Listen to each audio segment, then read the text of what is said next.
Evening. Welcome to a program of songs or selected songs of Dan Beaty. We first had this idea last spring that we would take this program to National Association of Teachers of Singing this next week, and then all of a sudden Dan up and retired on us. So we decided we'd plan this for a concert for this event right here, honoring him. I'm going to say a few words because I was here when he came. And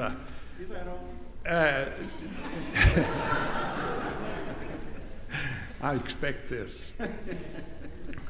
Dr. Beaty came here in 1964, and I'd been here about 3 years at that time. And believe me, he was a fresh breath of air.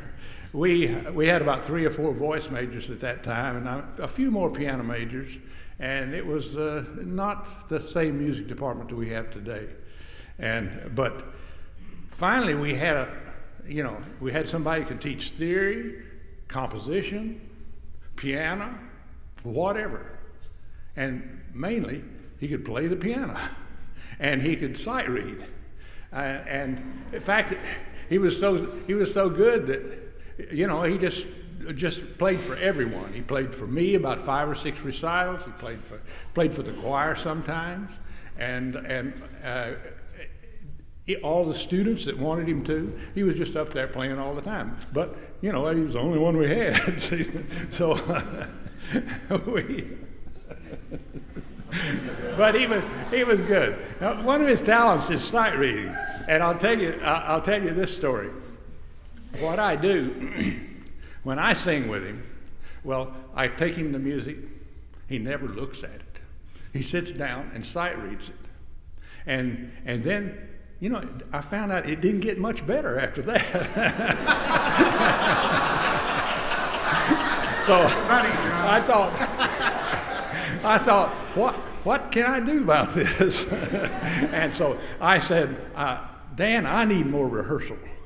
And so what I did was schedule a lot of rehearsals, and that, of course, that helped me. I needed it, and he did too. And so the performances turned out pretty good. One of Dan's greatest talents is his memory. I remember telling stories 30 years ago that I walk up to him now, and he remembers every word of what I said. And I have to be careful because he'll correct me and tell me that's not the way the story goes, you see, even though it happened to me. But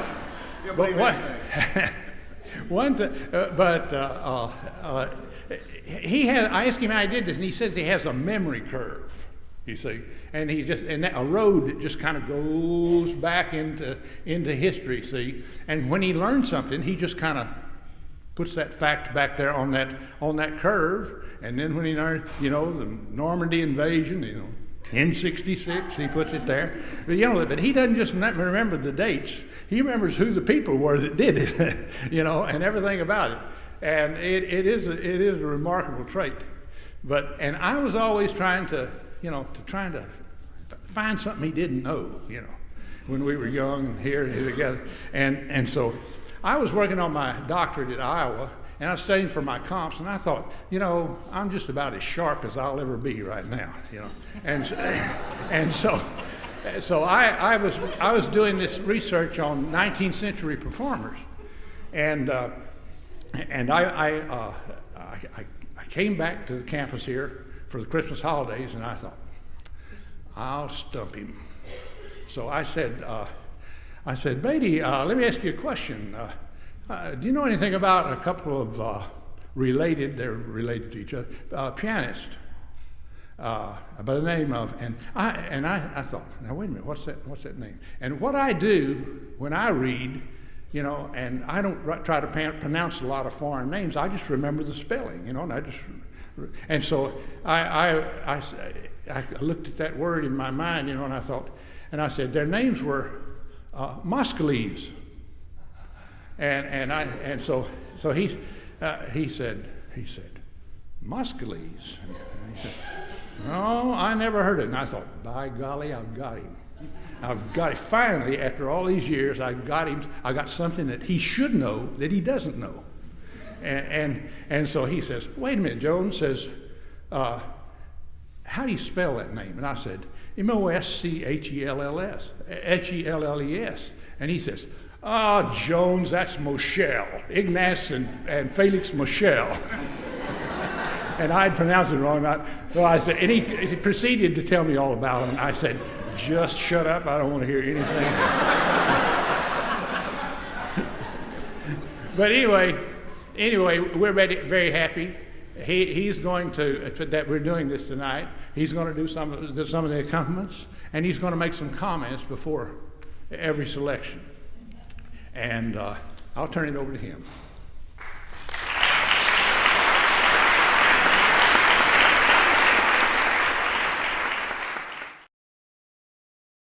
Well, knowing I'd probably forget something, I wrote down a few little remarks here, if you'll bear with me. Several of my former students had asked that I talk about 509 chords and sharp 4 harmonies that, of course, classic and romantic's the best way to understand them. They wanted me to point out where they might occur tonight, but I said, no, probably not. And those of you who've been waiting with bated breath, I owe that to Shirley Watterson, by the way.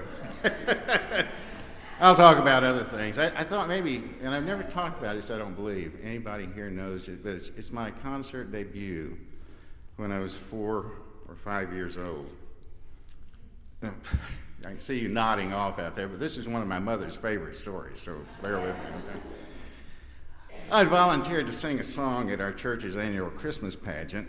I think it was White Christmas, but it may have been Little Town of Bethlehem or Pistol Packin' Mama or something like that, but Mama probably wouldn't have allowed that one. And I practiced it for weeks. Everywhere I went, I would sing this song, whatever it was, and I was just so anxious to get up there and belt one out. And on the appointed night, I was sitting down in the front row waiting to go up on stage and all that. And had an accompanist there, a really beautiful woman, long black hair, I remember. I noticed those sorts of things even then. And so it came time, I walked up on stage, and I looked out at the audience like this, and I was suddenly and absolutely terrified. Oh my, all those people out there. And my lovely accompanist played a little introduction. I was supposed to look at her, and she'd tell me when to come in. And I was just rigid with fear like this, you know, and so she played it two or three times, and I forgot to look, and I didn't utter a sound. She finally came over and sat down on the stage and offered to sing along with me, you know, kind of help out. But my mother said later I was rolling my T-shirt up and down like this, you know. Eyes as big as saucers, and I don't remember doing that. But I'm glad I don't have that little brown and green shirt on tonight, okay? So I finally did what I considered the right thing to do at the time. I said, I'm scared, and walked off and sat down and refused to move, and all I can remember is laughter. And there's my own just proven inability to sing for an audience. I still envy those who can stand up and sing a song right out there in front of God and everybody. And after that, I remember saying on more than one or two occasions, and when I grow up, I want to be a poet. Well, that hasn't happened yet for one or two reasons. First might be I'm not grown up yet, and I kind of like to think that, or aged enough, you know. But second reason, and probably the best one, is I just don't have the talent for fulfilling such a high calling. Not to be a poet, nor a singer. Hell and damnation. Just can't have everything, I guess. Perhaps I should have turned to stand-up comedy, but I settled for sit-down piano, and I've been doing that for about 60 years. At least I don't have to look at the audience, okay? I finally discovered I could write some songs, though, and get them sung by employing a trick or two like, sure, I'll come to your recital. She'll sing these 3 or 4 little songs I wrote especially for you, you know. Hey, I mean, that could work for instrumentalists sometimes, and you know what a hard-nosed lot they are. So, but look at this, just about all the fine musicians up here with me tonight. Everybody but Willie Nelson. and, and there's even another piano picker who volunteered to help out. Really wonderful playing. If I start rolling my cummerbund up and down, will you take over for me, Ron? Enough of this chatter, though. First group of songs was to be sung and played tonight is by the poet Robert Weeks, who was in the English department here when I first came. He'd published a group of poems at Salem Bookstore, and I set 2 or 3 of those, and then the next year he published another, and I got these songs from there. Bob said he didn't expect that I'd set these, and you may agree afterwards here. They're dedicated to their singer, David Jones, the tenor that John Withy, another early member of the English department at SFA, called the best oratorio tenor that he'd ever heard. That Carl Davis, who's still in the history department, said was hands down the best operatic tenor I've ever heard. I mean, what kind of points can you get? Okay. I agree, of course. Eat your heart out, Placido, and Jose, and whatever that other guy's name is.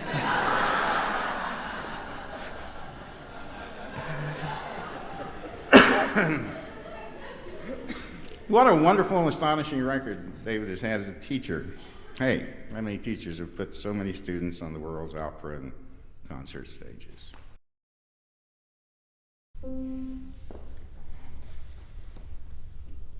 I know he looked at me and seemed to cobble his words as he spoke.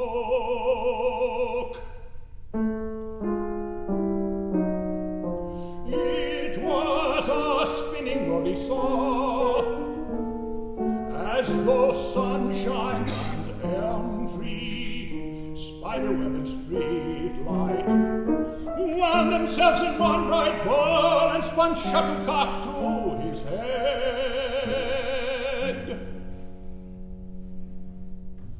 I know he sung to me out of his dreams a plain song of grief.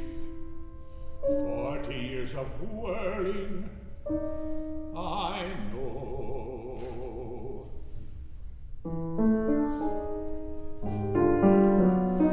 The Christ word healing dawn, and the night froze into his wounds, then shadows withdrew down the long avenue under the hoar-frost elms, scattering cracked jack-boxes and confetti, streamers licking the lampposts.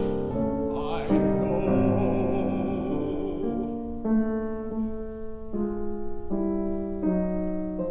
Spin and spider web,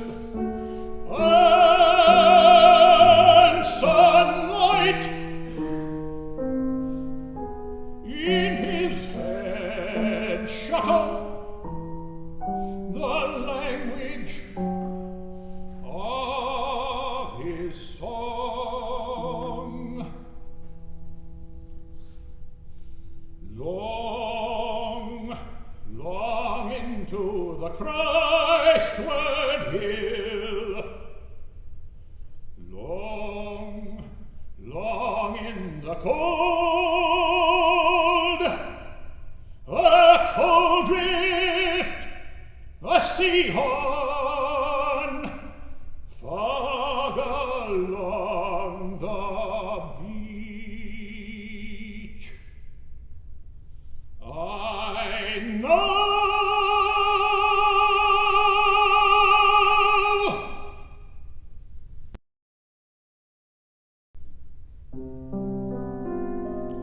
The form is a flake of forever dreams. It fades over the ribbon road, where the long procession winds in the sun to to the old churchyard lost in dust. This is the first day of death, and the last of the hazeling songs. There are no more to be mourned, and carried over the mulberry road.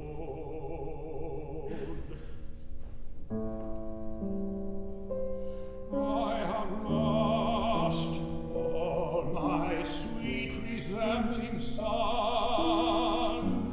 and come out for the forgotten is my destroyer. Sweet yielding grain to lie my last on, sweet sliding night from one pitched moon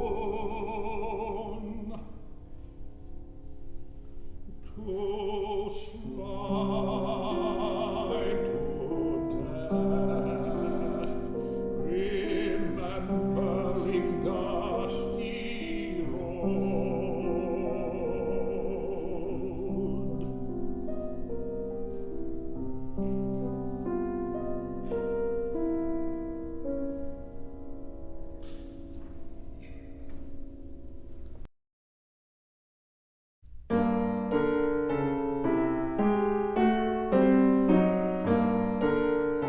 I am afraid of it. I want to hold what I've seen and food, shining in the streets on the days of festivity. Wherever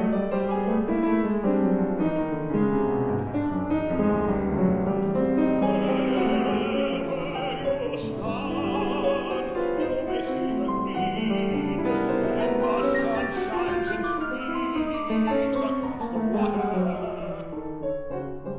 Wherever you go, the wind says you're wrong.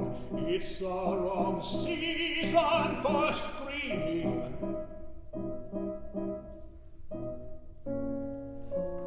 Go lie down and cry in the children's corner, and the toys will save you.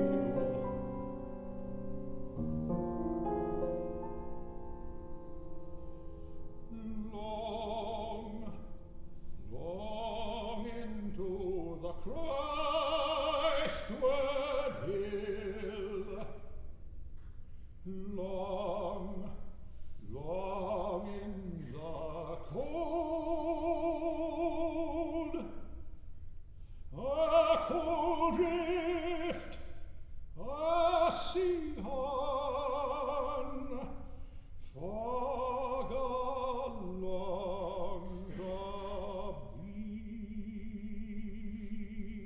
beach. I know.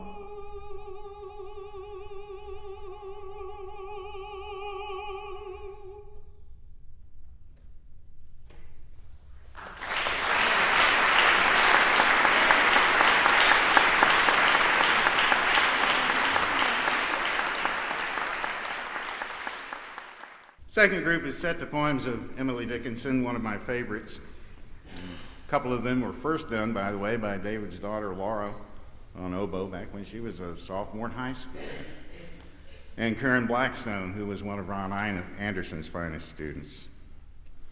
I just kept adding to the collection, though, and making the oboe and voice parts more difficult.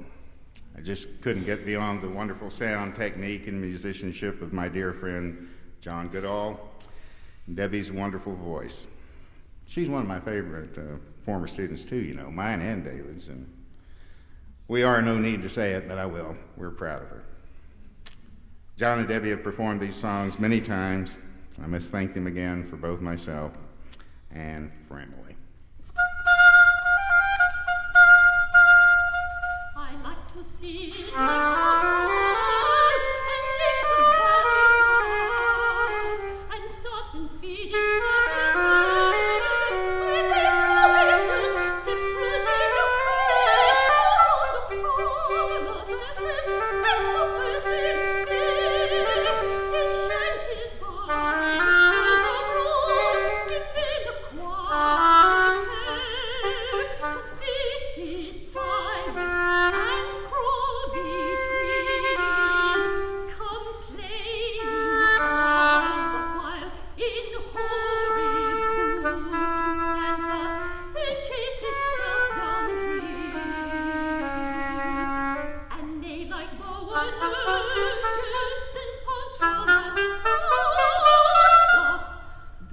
Bustle and omnipotent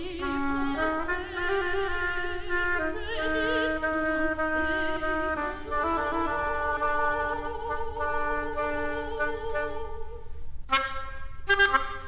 I ask no other thing, no other was denied. I ask no other thing, no other was denied. I offered being for it, the mighty merchant's need, the mighty merchant's need.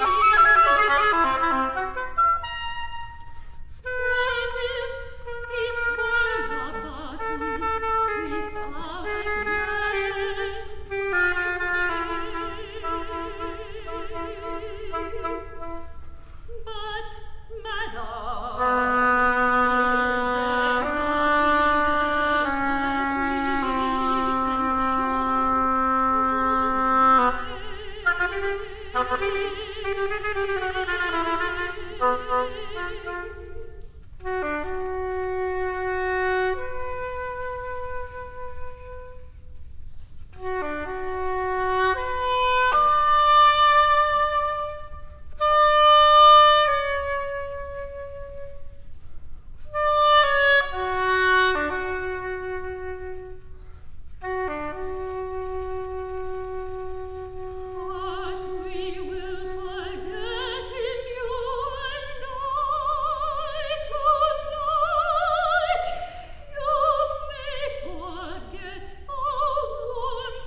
I get to accompany again, this time Leon Turner. What a fine voice he has and how well he understands these songs. He wouldn't let me miss a note while we were rehearsing. How often he'd say, can we go over that again? Or can we pick up or slow down the tempo here? I do listen for the accompaniment. Seems I haven't changed any, have I, Jones? I hadn't played or heard either of these songs before, and I do thank Leon for choosing to sing them. They're both somewhat religious in nature, but they come from entirely different points of view, as you will soon hear. Fred Rodwell gave me these poems and suggested I might like to set them. The Black Birch in Winter was dedicated to my friend Jean Daniel, who's my son Eric's father-in-law. He lives in Saint-Malo, France, a very lovely place. Anyway, it's time to play and sing.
not be too much persuaded by these naughty furrows and these tesserae,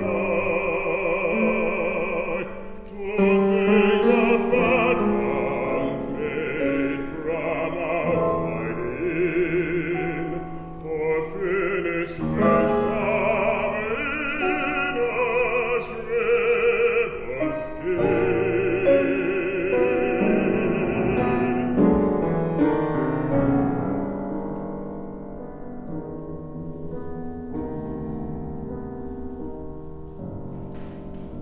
Old trees atoned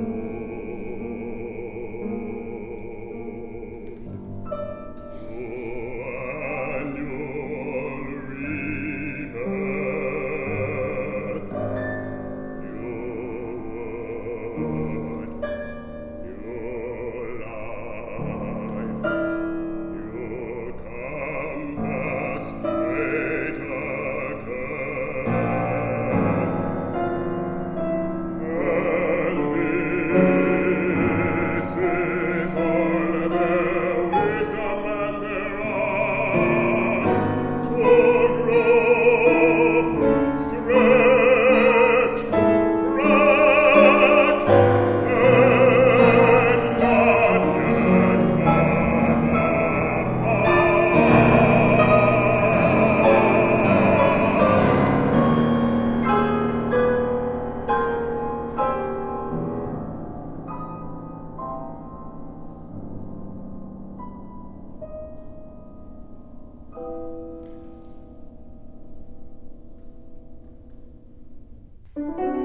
in the upper room at midnight, say us gather on behalf of love, according to the gospel of the radio phonograph.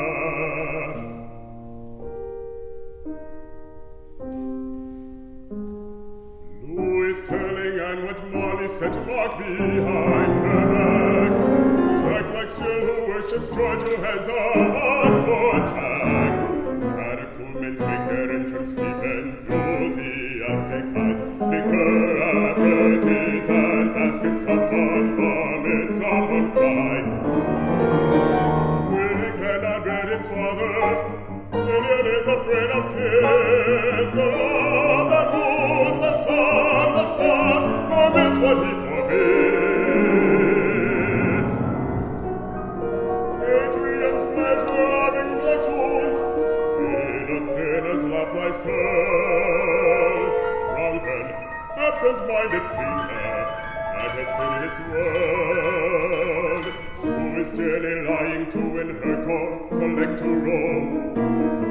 A love that made her out of nothing tells me to go home, but that is number in the corner, playing hard to get. I am sorry, I'm not sorry. Make me chaste, Lord, but not yet.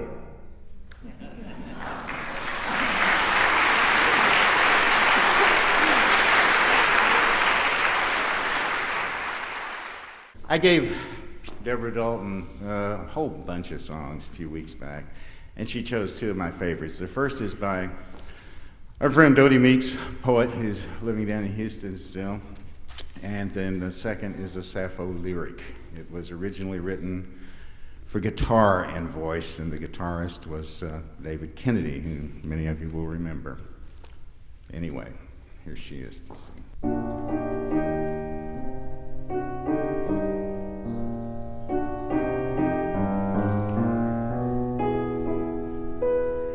We come to the early dark days, days when we have all our need, a velvet coat.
They're setting up here at the stage. A few years back, Charlie Gavin asked for some songs for tenor and horn.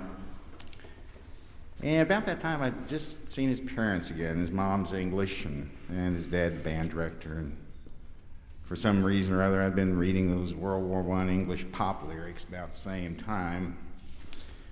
If I could put all those thoughts together, I might have become a poet myself. I don't know. Anyway, I added some words to the original lyrics. I called Charlie last Sunday to ask him which ones I'd added because I didn't remember calling on them sometime years ago, and he was saying, "Come on, I know you've added some words here and there. What's the tele reference in the House of Commons bit?" Okay. We had forgotten which ones. Well, it's the ankles that go first. Charlie's mind remains as sharp as ever mine. Well, I look around the house now and wonder if that wall needs a second coat of paint. I look at the garden and try to establish how much more manure and pine straw might be necessary for wintering over the more delicate plants. And then there's a problem of figuring out if the computer has more memory than I have. It does.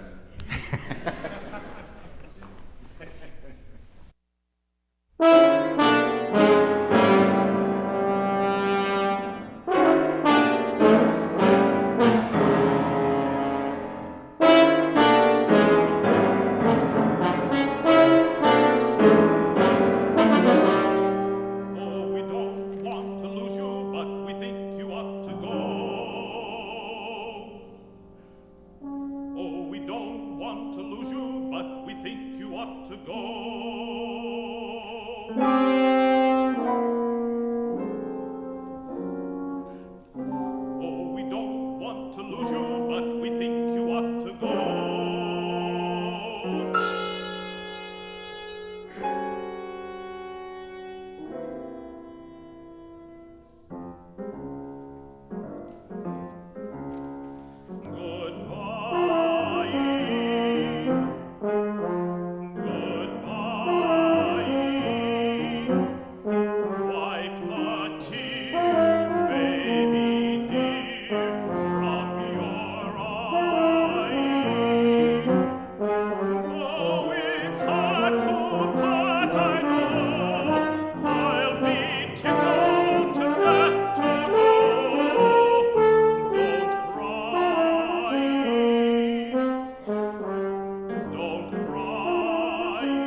rifles and bayonets bright,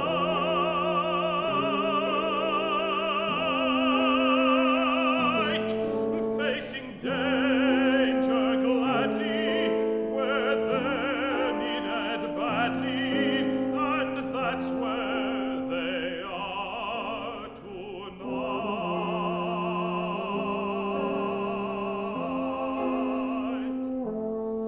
And that's where they are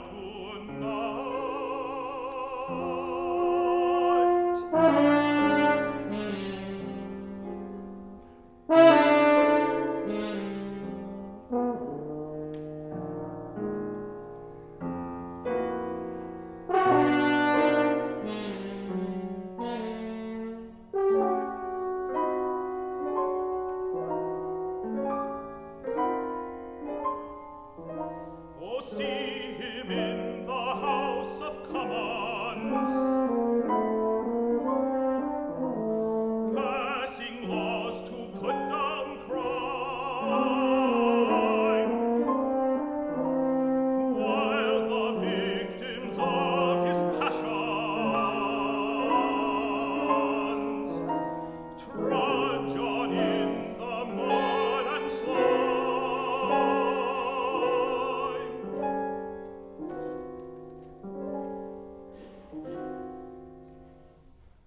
Take me back to dear old Blighty, put me on the train for London, oh, take me over there.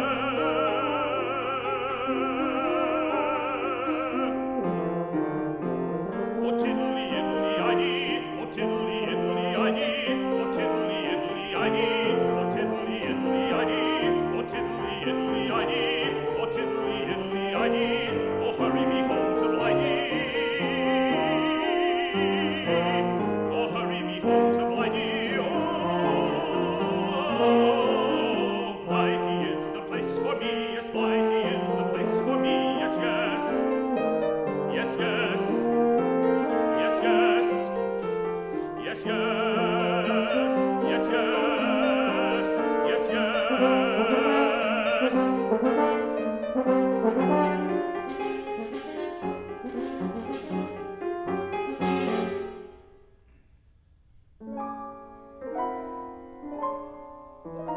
He's safe beneath his wig and cassock. His job won't likely cost him life. He watches war films on the telly, bundled with his perfumed wife.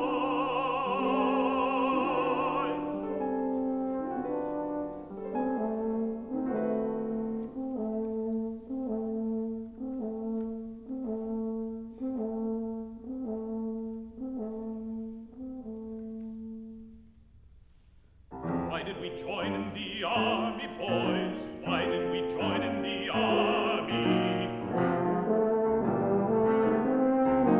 Why did we come to France to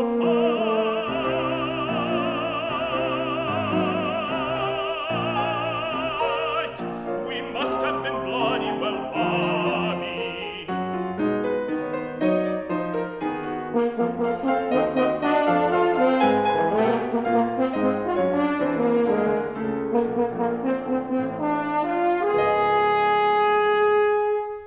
We're here because we're here.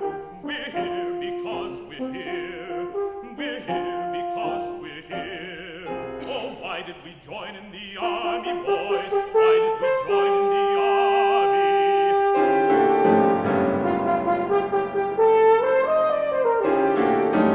Why did we join in the army, boys? Why did we join in the army?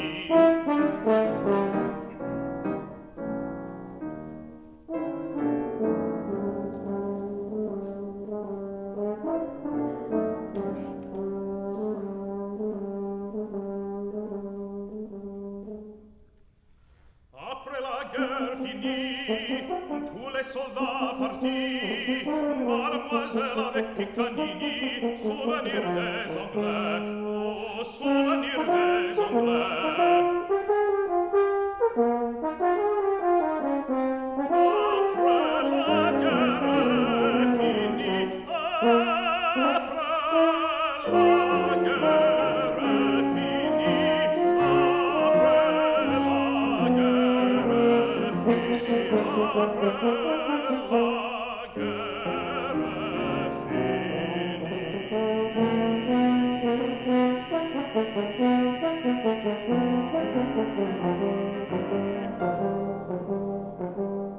Goodbye, goodbye, goodbye.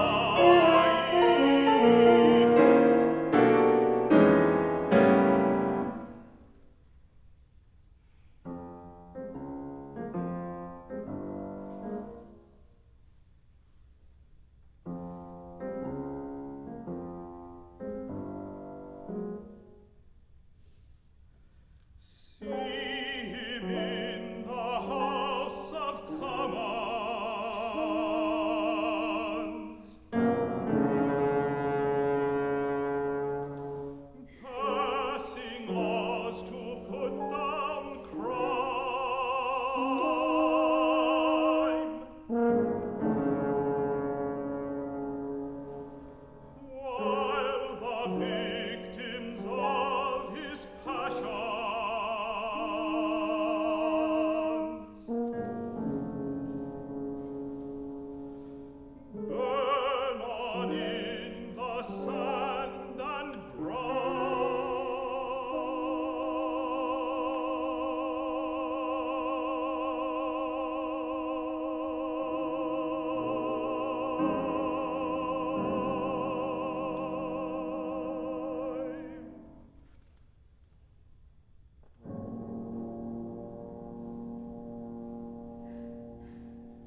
For my friend Marvis Vardaman, whom I, many years ago when her dear husband died, I kind of wrote this piece to cheer her up in the succeeding months, and it's called Marvelous Marv's Little Music Machine.